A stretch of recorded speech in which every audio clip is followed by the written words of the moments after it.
નમસ્કાર. આપણે અહીં આવ્યા છીએ ફીરીના પ્લોટની વિઝિટ માટે. મોટા સમઢિયાળા ખાંભા તાલુકાનું ગામ. ખેડૂત છે સંજયભાઈ સરવૈયા.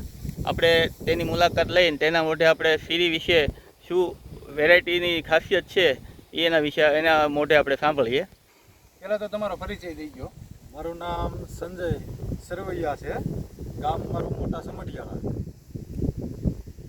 પછી આ તમે કેવી વેરાયટી વાવેલી છે? આ બધું સીરી છે, 10 વીઘાનો. આપણે પછી તમે જે ત્યાં બીજી વેરાયટી વાવેલી છે? બીજી વેરાયટી જાદુગર વાવ્યું છે, એટીએમ વાવ્યું છે, પણ એની કરતાં બહુ સારી છે. એમાં તફાવત આ કપાસમાં? તફાવત તો ગણો ને તો 80% તફાવત છે. આમાં દવાના રાઉન્ડ આપણે ટોટલ 3 કર્યા છે. આ કપાસ કેટલા દિવસનો થઈ ગયો છે? આ ટોટલ અત્યારે 3 મહિનાનો થયો છે કપાસ. 3 મહિનાની અંદર 3 છંટકાવ.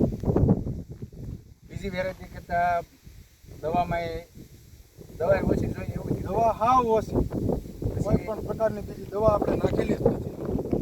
જે સિરીઝ લાગી ગઈ છે, આ જે ઝીંડવાની જે સિરીઝ છે એવી બીજા વેરાયટીમાં છે કે નહીં? એકે વેરાયટીમાં નથી. સિરીઝ જેવું એકેમાં છે જ નહીં મારે.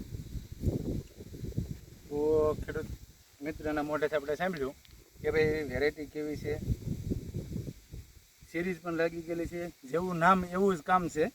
જોઈ લો તમે.